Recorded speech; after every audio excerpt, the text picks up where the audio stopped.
And yeah, like if they don't want to leave the partnership, we would at least hope for most of these members of the Downtown Denver Partnership to start being a voice and advocating for these homeless people and start finding a solution, because obviously the 10-year plan to end homelessness here failed last year.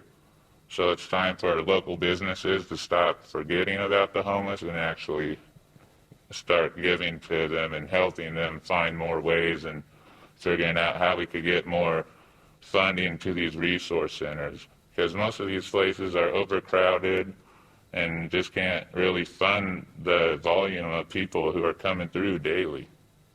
You know, very few members of Anonymous have come forward publicly like this about a cause. Why this cause, and why did you? You know, that was a very interesting decision, actually, and I'm not sure it's one that was fully made. But again, there's two phases really to this operation. We'll release phase 2 when it's time. Phase 2 is the solution. Right now, phase 1 is to make as many people aware as possible and to let them make their own moral decision on whether this is right or wrong.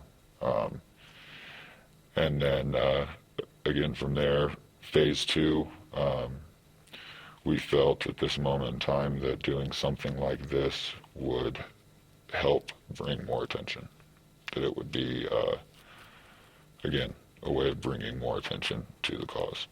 Yeah, so in a way, basically coming forward and speaking to you, not representing ourselves or trying to get any fame out of this. We just want to bring attention to what's going on the streets of Denver. There are so many camps and so many people out here who are just struggling right now. You know, on Tuesday, March 8th, you had the homeless sweeps. 10 days later, you had this storm. We all know March and April are pretty bad with weather out here, and you know, just a lot of stuff goes unnoticed when people are on social media. Their news feeds are filled with so much stuff that they may be interested in, and you know, I respect what they're interested in, but sometimes it gets filtered out, and you know, there's not enough attention on this. And to be honest, people's lives are at risk out there, and that's how serious we find this.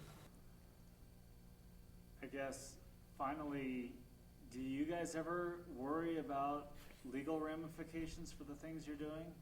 You're trying to help people out, but how much are you concerned about getting caught? Well, the risk, you know, obviously if you participate in, you know, just knowing someone through the courts, they're going to get you guilty by affiliation and stuff. So, you know, ultimately, when you go out here to fight for freedom and stuff, it should already be in the back of your head, the consequences and, you know, the acceptance of what you're doing.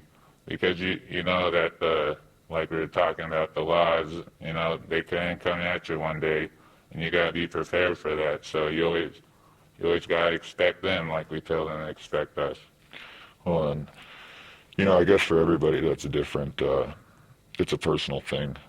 Again, you don't have to be a hacker to be part of Anonymous.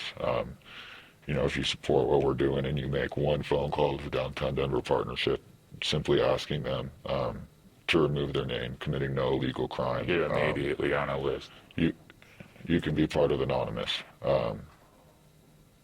You know, I think that for me, yeah, it's definitely a fear. You know, but it comes down to individuals' morals and what they stand for, you know, and whether they're willing to truly stand for those morals when time comes down to it. It's kind of like looking at, have you seen the movie Citizen4? You know, it's kind of like that. Someone ultimately feels like something's being wronged in the system, and they need to come forward, but they know what they're about to do can be a conflict of interest, but it's what their heart's telling them to do. So whatever our brothers and sisters' hearts are telling them what to do, we're going to respect that.